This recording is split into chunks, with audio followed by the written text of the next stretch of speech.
Começa agora Estudos das Obras de Emmanuel, um programa que estuda os textos do Espírito Emmanuel, psicografados por Francisco Cândido Xavier. Apresentação: Roberto Vitorino. Olá, amigo e amiga ouvinte. Olá você, seguidor nas nossas redes sociais.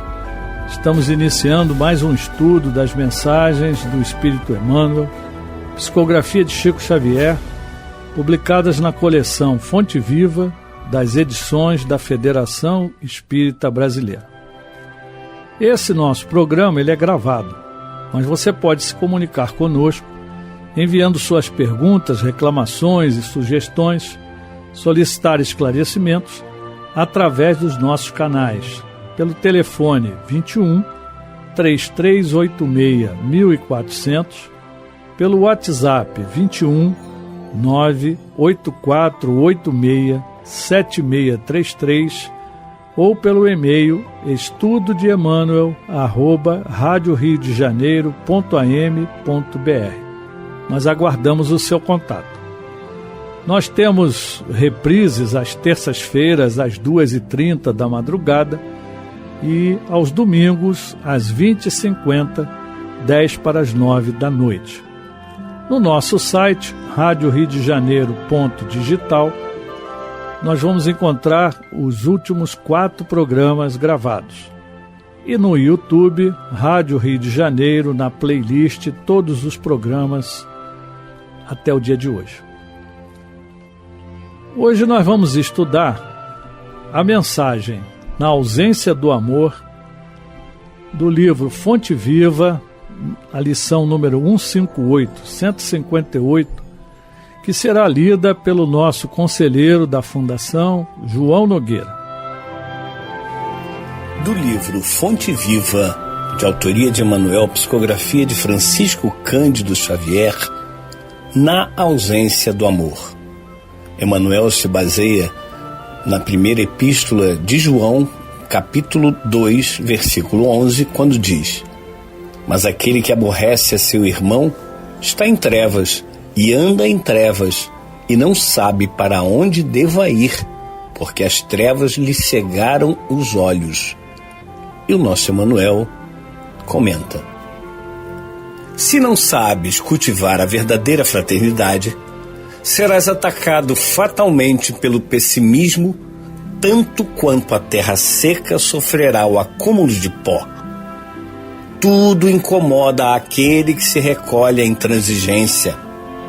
Os companheiros que fogem às tarefas do amor são profundamente tristes pelo fel da intolerância com que se alimentam. Convidados ao esforço de equipe, asseveram que os homens respiram em bancarrota moral. Trazidos ao culto da fé, supõem reconhecer em toda parte a maldade e a desilusão.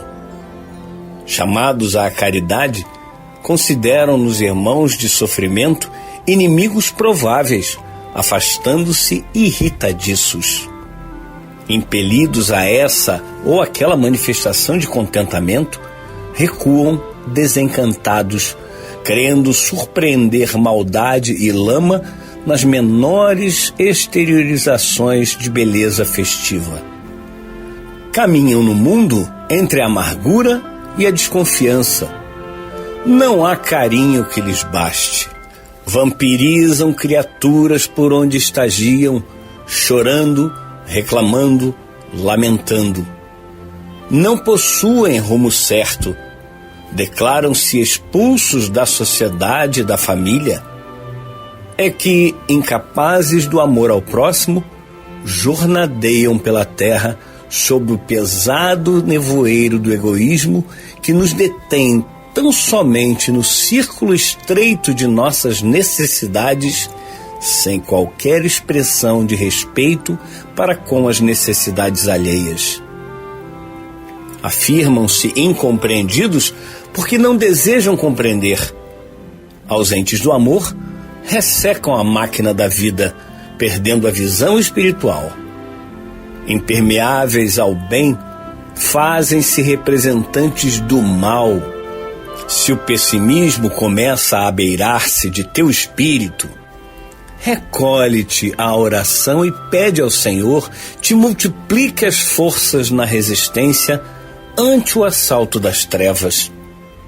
Aprendamos a viver com todos, tolerando para que sejamos tolerados, ajudando para que sejamos ajudados, e o amor nos fará viver, prestimosos e otimistas, no clima luminoso em que a luta e o trabalho são bênçãos de esperança.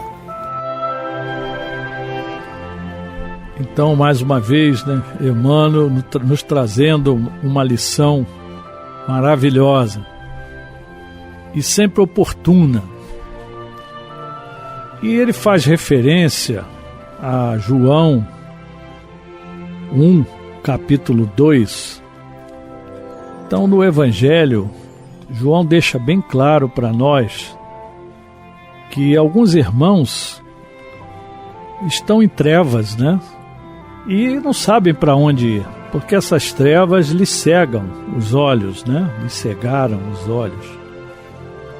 Então, essa carta de João é muito interessante porque ele destaca vários aspectos daquela época, que é bom a gente relembrar, E ele começa dizendo que ele escreve para que não pequeis.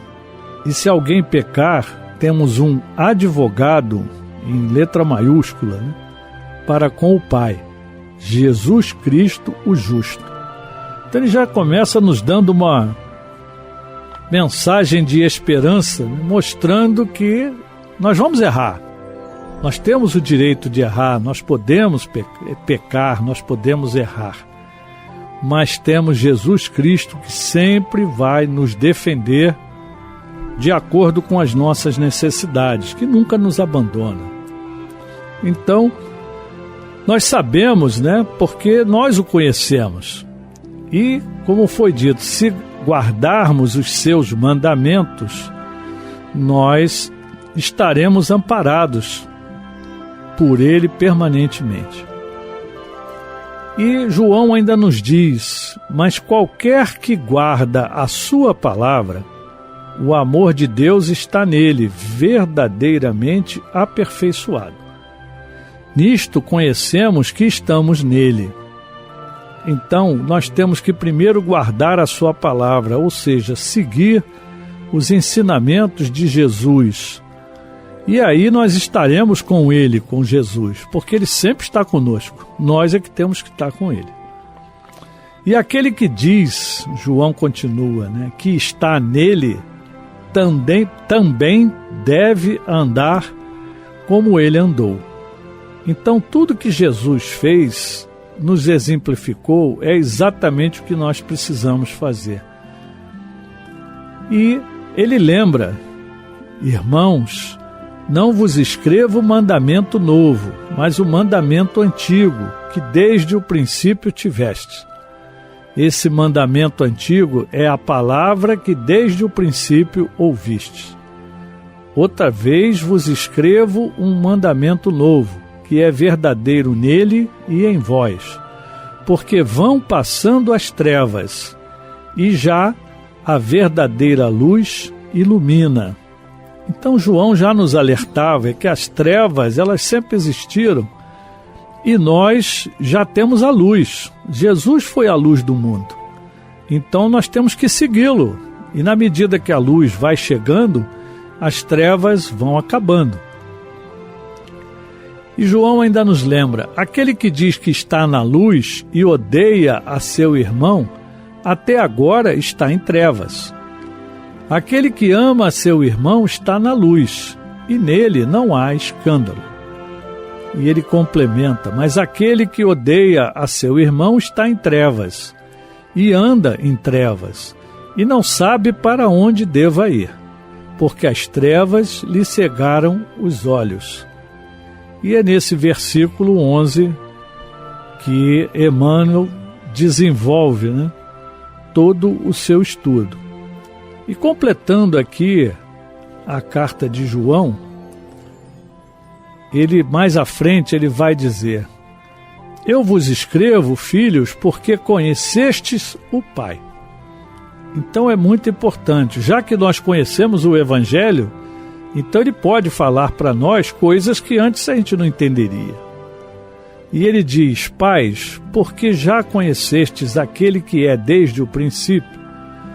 Jovens, porque sois fortes e a palavra de Deus está em vós, e já vencestes o maligno. Não ameis o mundo, nem o que o mundo há. Se alguém ama o mundo, o amor do Pai não está nele. Então ele já nos alertava que o mundo espiritual é muito mais importante do que esse nosso mundo material.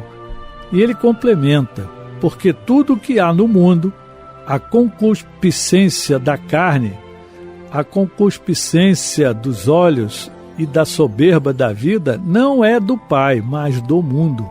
Então tudo aquilo que nós temos que eliminar da carne, da nossa visão, da nossa vida, dos nossos defeitos ainda, isso tudo é da terra. E João nos diz: e o mundo passa, e com ele a sua concupiscência. Então, aquele que faz a vontade de Deus permanece para sempre. E ele ainda complementa mais à frente, que ele escreve isso porque nós já conhecemos a verdade. Então, por isso que ele escreve para nós e nos alerta. E ele ainda diz: qualquer que nega o Filho, também não tem o Pai.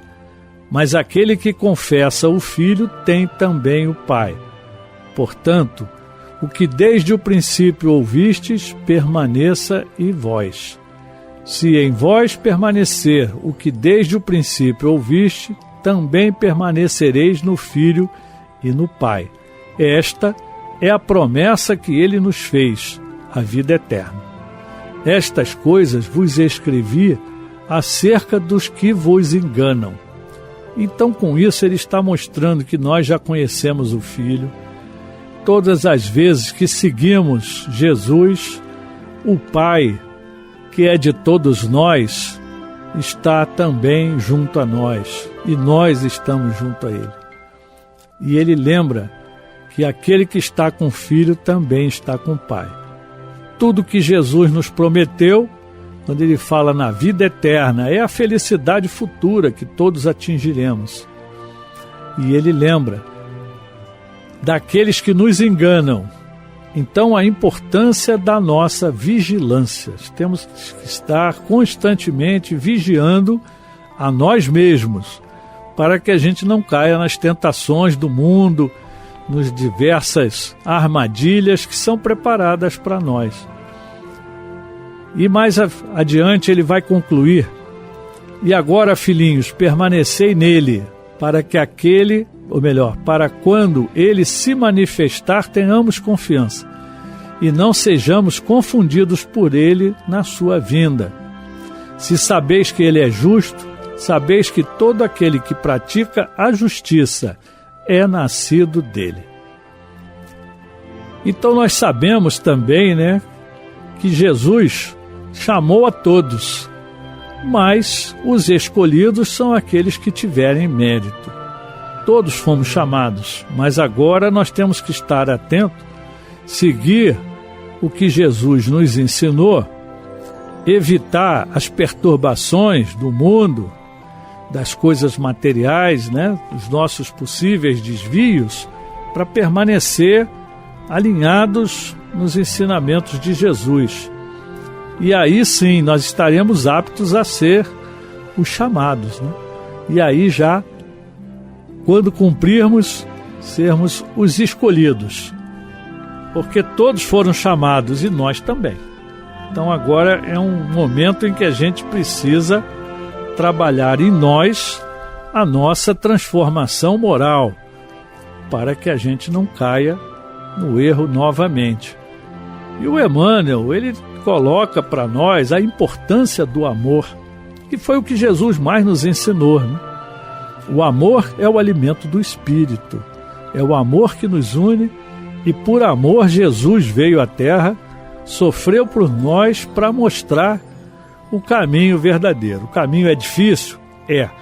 mas nunca estamos sós. Jesus está conosco e se Ele não estiver, estará sempre o nosso anjo guardião, o nosso espírito protetor, que em nome de Jesus está zelando, né, por cada um de nós. E o Emmanuel então nos diz, né, se não sabes cultivar a verdadeira fraternidade, serás atacado fatalmente pelo pessimismo. Tanto quanto a terra seca sofrerá o acúmulo de pó. Tudo incomoda àquele que se recolhe à intransigência.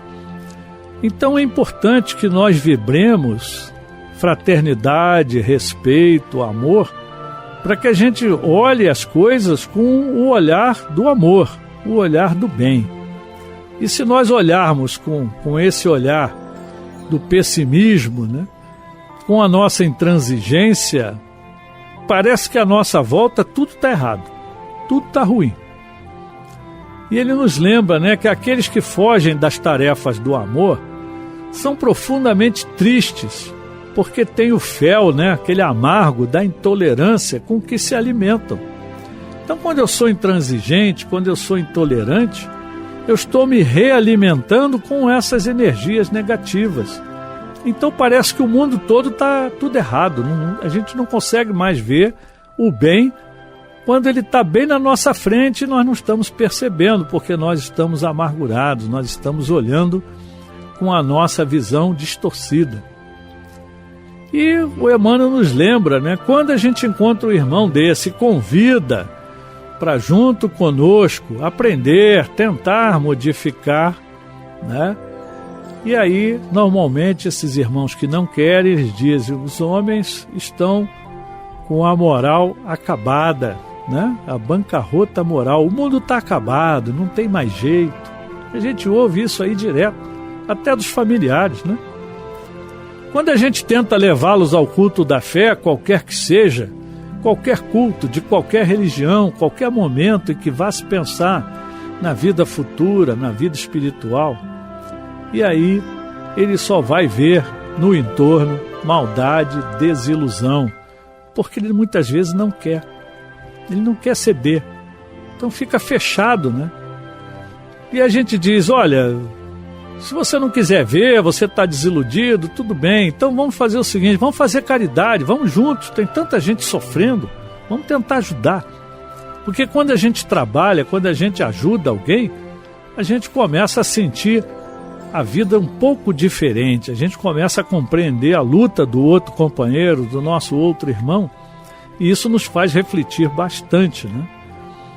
E aí, muitas vezes, eles vão embora, não vou ajudar nada, esse camarada está aí porque ele quer e tal. Então sempre tem uma desculpa, né, para que a pessoa não ajude e acaba se afastando. Então isso leva, infelizmente, esses irmãos cada vez para mais amargura, para mais desconfiança. A gente tenta ser bom, tenta ajudá-lo, mas eles próprios, né, ficam vampirizando outras pessoas e eles choram, eles reclamam, eles lamentam. E como diz o Emmanuel, não possuem rumo certo, porque aquele que está cego, ele realmente vai para qualquer lado, ele fica tateando, né, não consegue se encontrar. E muitas vezes declara, né, sou expulso da sociedade, da família, ninguém me quer, ninguém me ajuda. Eu tive a oportunidade de conversar com um irmão numa reunião de desobsessão, e eu falei, olha só, os seus irmãos, a sua família, por acaso até conhecíamos essa família, eles continuam a vida deles, a sua mãe continua trabalhando, seus irmãos trabalhando, estudando, todos se esforçando. Você os abandonou, você foi para o mundo das drogas, largou tudo, eles tentaram te ajudar, você não quis. Então eles não são culpados, nenhum de nós é culpado, você mesmo escolheu esse caminho. E agora, ainda assim, nós estamos aqui em nome de Jesus para te ajudar, se você quiser. Seus irmãos estão orando por você, sua mãe continua orando, todos aqui na nossa casa oram por você, mas você tem que fazer a sua parte. E aí o Emmanuel nos lembra, né, como esse irmão, incapaz do amor ao próximo, fica muito difícil. Então eles ficam num egoísmo, né, num círculo fechado, E eles não conseguem ter respeito nem por eles e nem pela necessidade dos outros. E continuam se dizendo incompreendidos, porque na verdade eles não querem compreender ninguém, né? Eles sentem realmente que aquele amor que eles não têm, que eles não conseguiram cultivar, vai ressecando a sua vida. E perdem a visão espiritual, ficam vivendo só na sobrevivência. Então só do mundo material, só buscando as coisas imediatas. E começa a esquecer de si próprio, começa a relaxar na sua aparência, começa a relaxar nos seus relacionamentos. E aí, impermeáveis ao bem, começam a ser também representantes do mal. Porque nós sabemos, através da nossa doutrina, que o pensamento é tudo. Se eu tenho um pensamento ruim, um pensamento negativo, se eu estou amargurado, se eu estou zangado, se eu estou olhando a vida como se tivesse cego, né? Só vendo as coisas ruins, escuridão, então para mim realmente o mundo está muito ruim. E com isso, na minha vibração, eu vou atrair aqueles nossos irmãos do plano espiritual que estão na mesma vibração. E aqueles encarnados que estão à nossa volta só vão se aproximar também aqueles que, como esse nosso irmão, também só está vibrando no mal. Então a lei de atração, ela é importantíssima. E aí Emmanuel nos adverte: se o pessimismo começa a abeirar-se de teu espírito, recolhe-te à oração. Ô salvação bendita! A oração é tudo. Porque quando a gente começa a orar, a gente começa a mudar o nosso pensamento. A gente começa a fazer a nossa luz divina que está dentro de nós. E aí, aqueles espíritos do mal que estão à nossa volta, e até mesmo os encarnados que estão à nossa volta, começam a perceber a diferença e começam a se afastar. E quando a luz vai ampliando, a escuridão vai encolhendo. E isso é física. Isso aí não é nem espírito, é física, é realidade, né? Então a oração é o primeiro passo. Nós devemos pedir ao Senhor que multiplique as nossas forças para resistir o assalto das trevas. Emmanuel fala claramente para nós: pede ao Senhor te multiplique as forças na resistência ante o assalto das trevas. Então é a vigilância. Eu comecei a sentir que eu só estou vendo o mundo, só as coisas erradas, só as coisas do mal. Eu faço a minha oração, elevo o meu pensamento e peço a Jesus, peço a Deus que me dê forças para que eu não sucumba. E ainda assim, se eu cair, que algum irmão abençoado me dê a mão para que eu possa me levantar novamente. E nós sabemos que se a gente pede, a ação imediata é receber o amparo divino. E Emmanuel conclui: aprendamos a viver com todos, somos todos irmãos, tolerando para que sejamos tolerados, ajudando para que sejamos ajudados.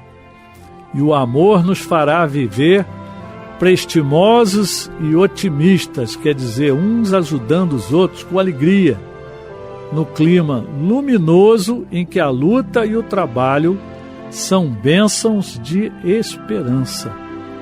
Então a fórmula é oração, pedir forças para resistir, aprender a conviver e tolerar aqueles que estão à nossa volta, ajudar aqueles que estão à nossa volta. E com isso o nosso amor começa a brotar.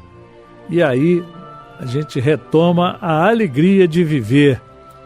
E esse clima luminoso, né, em que essa luta e esse trabalho vão trazendo para nós, Emmanuel nos diz, são bênçãos de esperança. Quer dizer, são a força que nós precisamos para seguir em frente e ver que o mundo é maravilhoso. é só a gente tirar a venda do nosso olho.